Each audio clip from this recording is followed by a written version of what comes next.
تو ایگزام میں جب آپ جاتے ہیں تو آپ کو تھریٹ ہوتا ہے کہ میں پیپر کیسا آئے گا, میں امتحان میں تھریٹ ہے کہ پاس ہوں گا کہ نہیں. تو جب آپ جاتے ہیں تو آپ کے ذہن میں سوال آتے ہیں کہیں یہ سوال اس پیپر میں سے تو نہیں آ جائے گا, اس چیپٹر سے تو نہیں آ جائے گا, آپ انزائٹی میں ہوتے ہیں.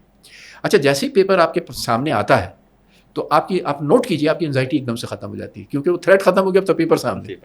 اب اگر آتا ہے تو آپ پیپر کریں گے اور نہیں آتا تو لاس ہوگا, تو پھر آپ ڈپریشن میں چلے جائیں گے, کاش میں یہ پڑھ لیتا تو اچھا تھا, میں اس کو کور کر لیتا. تو بیسک فرق یہ ہے کہ انزائٹی ہمیشہ تھریٹ کی سچویشن میں ہوتی ہے, اس میں فیوچر ریلیٹڈ تھاٹس ہوتی ہیں, فری فلوٹنگس ہوتی ہیں, اپریہنشنز ہوتی ہیں. ڈپریشن میں عام طور پہ پاسٹ ریلیٹڈ ہوتی ہیں, گلٹس ہوتے ہیں, ریمورس ہوتی ہیں, سیڈنس ہوتی ہیں. اور عام طور پہ دیکھا گیا ہے کہ یہ دونوں کمبائنڈ بھی ہوتی ہیں بہت ساری کنڈیشن. ڈاکٹر صاحب کوئی ایک ٹائم پیریڈ اس کے لیے مخصوص ہے کہ کتنے دن تک اگر یہ سمٹمس رہیں تو پھر ہم اس کو اینزائٹی لیبل کریں گے یا ڈپریشن لیبل کریں گے؟ دیکھیں ڈپریشن کا تو بہت ہے, جو جتنے WHO ہے یا جتنی بھی ICD-10 ہے اس کے اندر کرائٹیریا ہے کہ اگر کوئی آدمی, ہر آدمی دن میں کئی دفعہ ڈپریس ہوتا ہے, تو اس کا یہ مطلب نہیں ہے کہ اس کو ڈپریشن ہو گیا. آپ کے گھر میں کوئی بھی ناچاقی ہو جائے, کوئی بھی گھر میں کوئی چیز ہو جائے, آپ اکثر ہو جاتے ہیں ڈپریس, تو دیٹ ڈزنٹ مین ڈپریشن.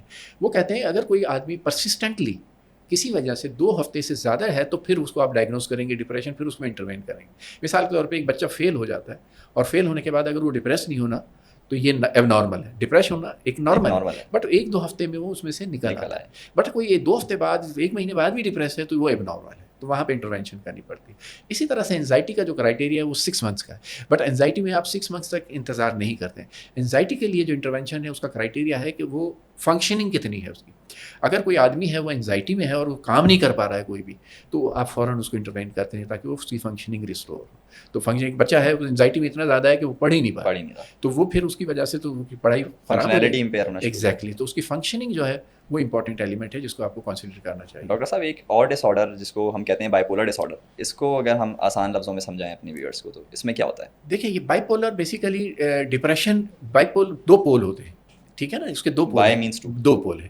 اب بائی پول میں ایک پول ہوتا ہے جس میں وہ بہت زیادہ ڈپریس ہو جاتا ہے, اداس رہتا ہے اور مایوس رہتا ہے, اور ایک اس میں ایک فیز ایسا آتا ہے کہ جس کے اندر وہ الٹ ہو جاتا ہے, وہ بہت زیادہ ہیپی ہوتا ہے, بہت زیادہ خوش ہوتا ہے, بہت بڑی بڑی باتیں کرتا ہے, اپنے آپ کو بہت بڑا سمجھتا ہے, بہت پیسے خرچ کرتا ہے. دونوں کنڈیشن ٹھیک نہیں ہے, نہ ڈپریشن ہونا ٹھیک ہے, نہ بہت زیادہ الیٹڈ ہونا ضرور ٹھیک ہے. موڈ سوئنگس ہوتے ہیں, موڈ سوئنگس ہوتے ہیں. تو ڈپریشن جو ہوتا ہے وہ اسی لیے کہتے ہیں ڈپریشن 2 طرف کا ہے. ایک تو ڈپریشن یونیپولر ہے اور ایک بائی پولر ہے جس میں یہ 2 فیز آتے ہیں. اب بائی پولر کے اندر پھر کیا ہوتا ہے کہ اگر ان مریضوں کو آپ دیکھیں تو ان پہ فیزز آتے ہیں اور فیزز درمیان میں وہ بالکل ٹھیک رہتے ہیں. جو امپورٹنٹ چیز ہے وہ یہ ہے کہ اگر ہم مریض کو صرف اس وقت علاج کریں گے جب اس پہ فیز آئیں گے, تو یہ ہوگا کہ جب وہ ڈپریشن میں ہم اینٹی ڈپریسنٹ دیں گے, اس اینٹی ڈپریسنٹ کی وجہ سے وہ ایلیشن کے فیز میں چلا جائے گا.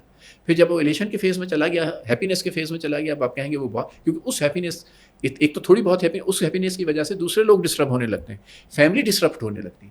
اس کو اگر آپ کم کریں گے تو ڈپریشن میں, تو یہ کھیل چلتا رہے گا, یہ ڈپریشن سے نکالا ایلیشن سے. تو اس طرح کے مریضوں کے لیے پھر ایک کچھ ایسے علاج ہیں, ایسی ادویات ہیں جو کہ اس کو درمیان میں رکھیں. جیسے بجلی کم زیادہ آتی ہے تو آپ کیا کہتے ہیں اسٹیبلائزر, تو اس کو موڈ اسٹیبلائزر کی ضرورت ہوتی ہے, اور یہ موڈ اسٹیبلائزر اس کو یہ فیزز آنے سے روکتے ہیں. سائیکلنگ ہوتی ہے ڈاکٹر صاحب, سائیکلس کو آنے سے وہ روکتے ہیں. اور دیکھا یہ گیا ہے کہ وہ سائیکلس کو اگر آپ روک دیں, کیونکہ اگر سائیکلس کو نہیں روکیں تو یہ ڈس آرڈرس کا فیز جو کورس یہ ہوتا ہے کہ جیسے جیسے یہ ڈس آرڈر پرانے ہوتے جاتے ہیں ان کے ایپیسوڈس کے اندر ڈیوریشن کم ہوتی جاتی ہے. اگر پہلے 2 سال تھی تو اگلے ایپیسوڈ میں 1.5 سال ہو جائے گی, پھر 1 سال ہو جائے گی, پھر 9 مہینے ہو جائے گی, بہت ریپڈ, پھر بہت ریپڈ نہیں ہونے لگیں. تو ان ایپیسوڈس کو روکنا مقصد ہے موڈ اسٹیبلائزر کا. اور دوسرا یہ دیکھا گیا ہے کہ اگر 2 سے 3 سال کوئی ایپیسوڈ نہ ہو تو عام طور پہ یہ بیماری جو ہے وہ کافی حد تک ختم ہونے کے بھی چانسز ہوتے ہیں. تو اس لیے مریض اکثر یہ کرتے ہیں کہ جب موڈ اسٹیبلائزر ہوتے ہیں اکثر وہ بیچ میں چھوڑ دیتے ہیں اور کہتے ہیں ڈاکٹر صاحب خامہ خواہ دے رہے تھے, کیونکہ دیکھیں میں نے دوا چھوڑ دی, میں ابھی بھی ٹھیک ہوں 2 مہینے سے.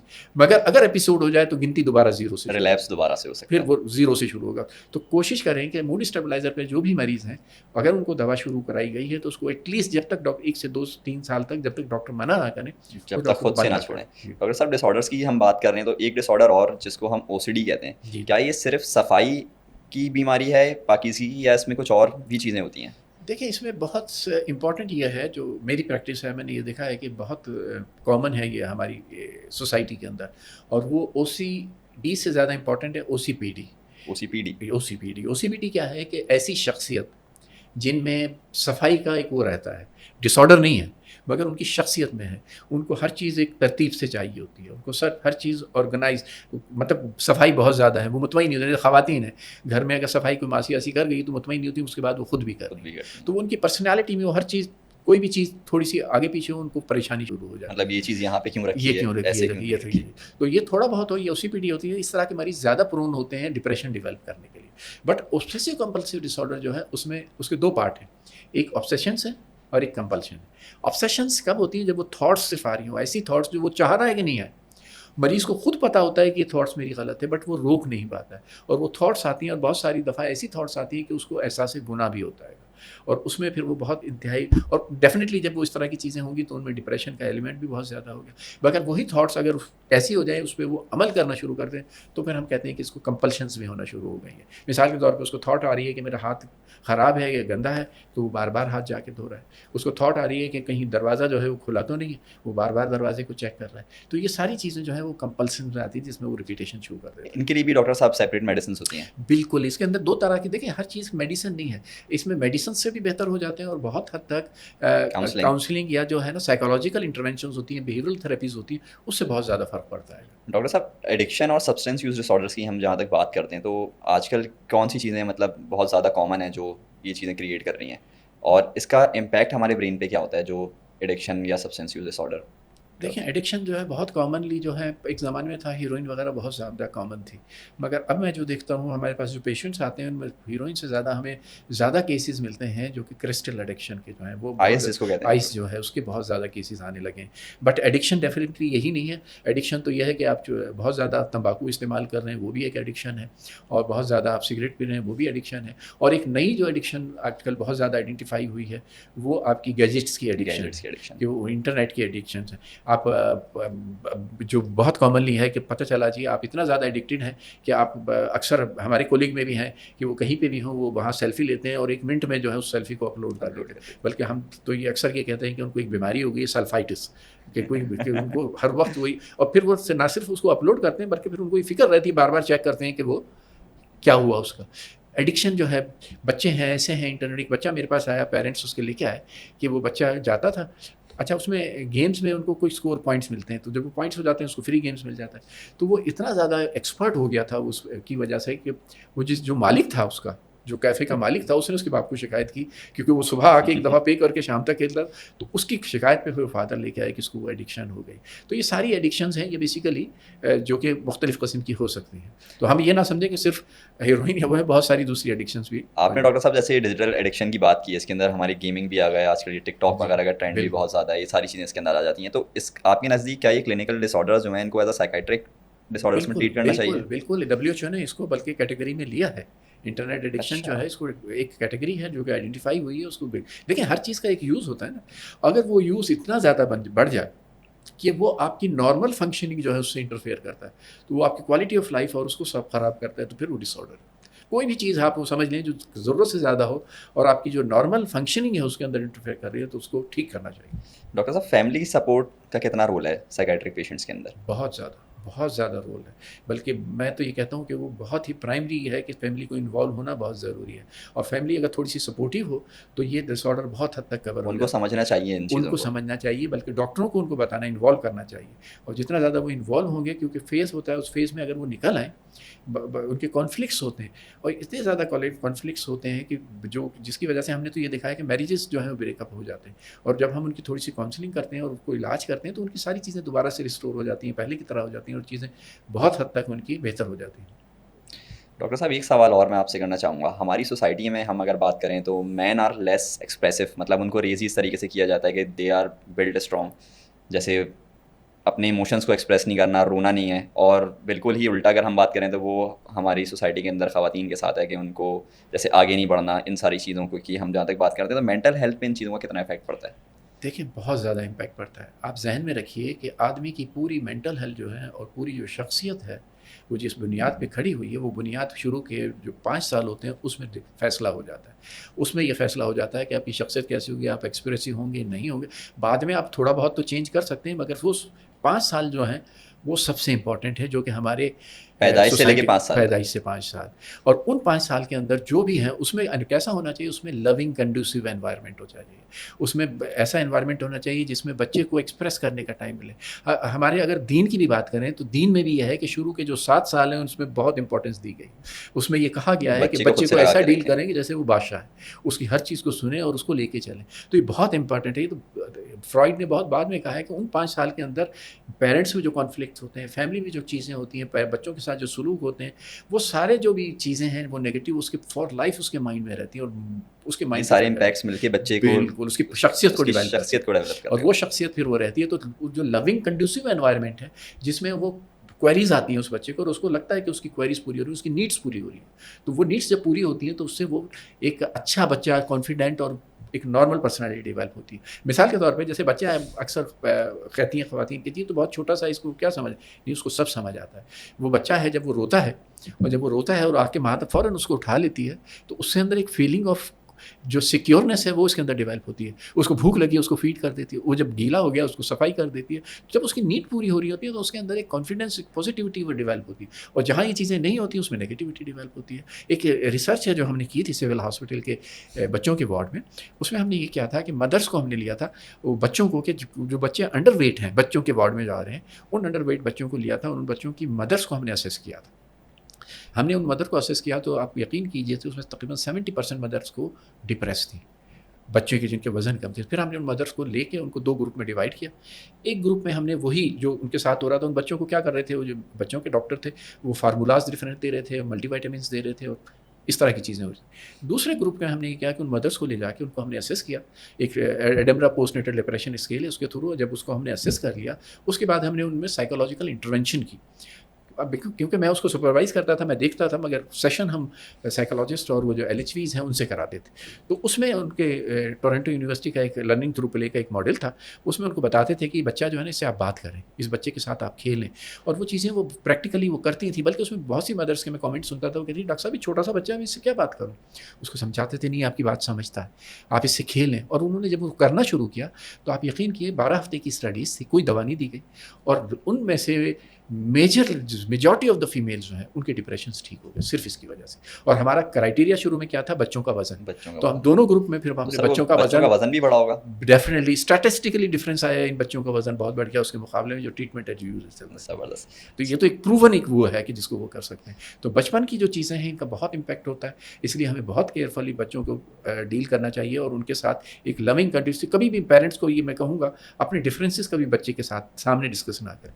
بچہ جب پیدا ہوتا ہے تو وہ ایک نیچرلی آرکائیو میننگز ہوتے ہیں, وہ ماں اور باپ کو ایک یونٹ سمجھتا ہے, اس کو ماں اور باپ ایک ہی لگتے ہیں. جہاں اس کو لگتا ہے کہ ماں اور باپ میں ڈفرینس ہو رہا ہے اور ان کا ایک دوسرے سے کانفلکٹ ہے, اس کے مائنڈ میں اسپلٹنگ شروع ہو جاتی ہے, اور یہ اسپلٹنگ اس کے فیوچر کے لیے بہت خراب ہے. تو کبھی بھی جو ہے اگر پیرنٹ میں کسی ایک نے کوئی بات کہہ دی ہے تو دوسرا اس کو نگیٹ نہ کرے بچے سے, اس وقت دیکھیے بعد میں بیٹھ کے کر لیں کہ بھائی یہ غلط ہوا ہے, اس کے سامنے ڈفرینس.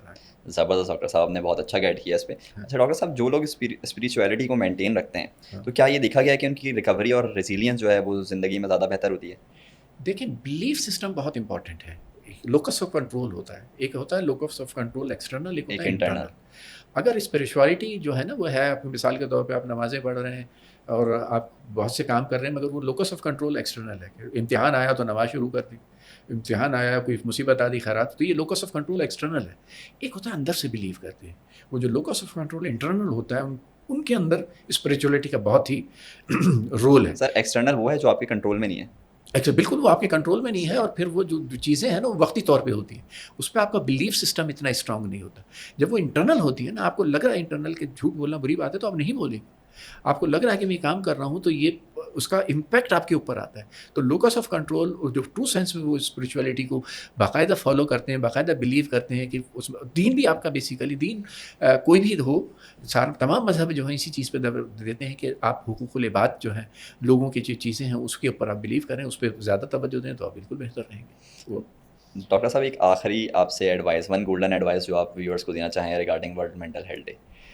دیکھیے ورلڈ مینٹل ہیلتھ ڈے میں ایک جو سب سے امپورٹنٹ ایڈوائس میں لوگوں کو دینا چاہوں گا کہ جو دماغی بیماریاں ہیں یہ کیوریبل ہے, اور ان کی کیوریٹی کے لیے یہ ہے کہ آپ ان میں جتنا جلدی علاج کے لیے جائیں گے، جتنا جلدی علاج کرائیں گے، اتنے اس کے بہتر ہونے کے چانسز زیادہ ہوتے ہیں. کیونکہ میں نے آپ کو بتایا کہ عام طور پہ ریسرچ یہ ہے کہ جب بیماری بہت بڑھ جائے، ڈیوریشن بہت بڑھ جائے، تو اس کی کیور نہیں ہوتی، کیونکہ برین کے اندر مایومیٹرک چینجز ہو جاتی ہیں. تو جتنا جلدی ٹریٹ کرائیں. میں آپ کو اپنی ایک ریسرچ بتا دوں. ایک ریسرچ ہم نے کی تھی کہ ہم نے یہ دیکھا کہ ہمارے پاس کتنے دنوں بعد پیشنٹ پہنچتا ہے. تو جو موسٹ امپورٹنٹ ٹائم ہوتا ہے کہ 2 سال میں پہنچ جائے تو اس کی کیور ہو جاتی ہے. بٹ پاکستان میں عام طور پہ سائیکیٹرسٹ کے پاس پیشنٹ جو پہنچتا ہے وہ کم سے کم 3 سال کے بعد پہنچتا ہے. وہ آلریڈی بہت سارے لوگوں سے اس سے گزرتا پہلے ہوا وہ پہنچتا ہے. بہت سارے پیر فقیر، بہت ساری چیزیں، حکیم، وہاں سے ہو کے پھر وہ پہنچتا ہے. تو میرا میسج یہ ہے فیملی فزیشنس کے پاس بھی ایگزیکٹلی ان کو بھی چاہیے کہ ان کو جلدی ریفر کریں تاکہ ان کی کیئر جو ہے وہ بہتر ہو. اور دوسرا بہت امپورٹنٹ یہ ہے کہ اگر آپ یہ چاہتے ہیں کہ آپ سائیکیٹرک النیسز سے بچیں تو بالکل اس کے بچاؤ بھی ممکن ہے. اس کی ویکسین بھی موجود ہے. اور وہ ویکسین کیا ہے؟ وہ ویکسین ہے کہ آپ اپنی لائف سٹائل کو بہتر کریں. اب لائف سٹائل میں کیا ہوتا ہے کہ آپ ریگولر ایکسرسائز کریں. ایکسرسائز سے ایسے کیمیکل پیدا ہوتے ہیں جو آپ کے برین میں ریجنریٹ کراتے ہیں، جو آپ کے برین کو ری گرو کراتے ہیں، BDNF کو جی بڑھاتے جی ہیں. بی ڈی این ایف کو بڑھاتے ہیں، جس کی وجہ سے تو آپ جب وہ بڑھ جاتا ہے تو آپ کا اسٹریس لیول کم ہو جاتا ہے، آپ کو بیماری نہیں ہوتی. دوسرا یہ ہے کہ گیجٹ سے دور رہیں جتنا رہ سکتے ہیں. اننیسیسری اس کو یوز نہ کریں. بہت ڈاٹا آ رہا ہے کہ اس میں سے بلو ریز نکلتی ہیں LEDs میں سے، جو کہ برین کے لیے بہتر نہیں. تیسرا یہ ہے ہیلتھی فوڈ کھائیں، جس میں میں اکثر یہ کہتا ہوں کہ من و سلوا کھائیں جو اترتا ہے آسمان سے. اس میں کیا ہے؟ فروٹس اور ویجیٹیبلس ہیں. پروسیس فوڈ سے بچیں جتنا زیادہ بچ سکتے ہیں. پروسیس فوڈ، پروسیس چیزیں، نیچرل چیزیں جو ہیں وہ زیادہ سے زیادہ کنزپٹ کریں اپنی لائف کے اندر. اور چوتھا یہ ہے کہ اپنا روٹین سیٹ کریں. اپنا سونے کا ٹائم فکس کریں، اپنا اٹھنے کا ٹائم فکس کریں. اور یہ ٹائم کس کے ساتھ ہو؟ نیچر کے ساتھ ہو. نیچر کیا ہے کہ رات کو سوئیں اور دن میں جاگیں. اٹھنے کا جو بیسٹ ٹائم ہے نیچر میں وہ کیا ہے؟ وہ اللہ تعالیٰ نے بتایا. اور اس کی بہت ساری آپ کے سامنے ہے کہ دنیا کے جتنے جانور ہیں، چرندے، پرندے، درندے، کب اٹھتے ہیں؟ جب سورج نکلتا ہے. تو سورج کے ساتھ اٹھیں، اس کے ساتھ اپنی لائف کو الائن کریں اور رات کو جلدی سوئیں. اور ایک رول آف 1/3 ہے، یہ میں اکثر اس کا کرتا ہوں کہ اپنی زندگی کو 3 حصوں میں ڈیوائڈ کریں. ایک حصہ آرام کریں، سوئیں، آرام کریں، جو بھی ہے. ایک حصہ کام کریں اور ایک حصہ اپنے انجوائے کریں. اب اگر اس کو 24 گھنٹے میں ڈیوائڈ کریں تو 8 گھنٹے آرام کریں، 8 گھنٹے کام کریں لگیں اور 8 گھنٹے انجوائے کریں. اگر یہ رول آف 1/3 آپ فالو کریں گے تو آپ یقین رکھیں کہ آپ سائیکیٹرک بیماریوں سے بہت دور رہیں گے. Thank you so much professor doctor Raza Rahman صاحب. ہمیشہ آپ کے ساتھ بہت ساری نئی چیزیں سیکھنے کو ملتی ہیں. It's always a wonderful experience of learning with you. اور thank you so much sir for sparing the time to discuss about World Mental Health Day. اور ہمارے ویورس، اگر آپ کو انفارمیشن اچھی لگی ہو تو اپنے سرکل میں ضرور شیئر کریں، اپنی فیملی سے، اپنے فرینڈس سے. ہم آپ سے ملتے ہیں اپنی اگلی پوڈ کاسٹ میں. جب تک کے لیے اللہ حافظ.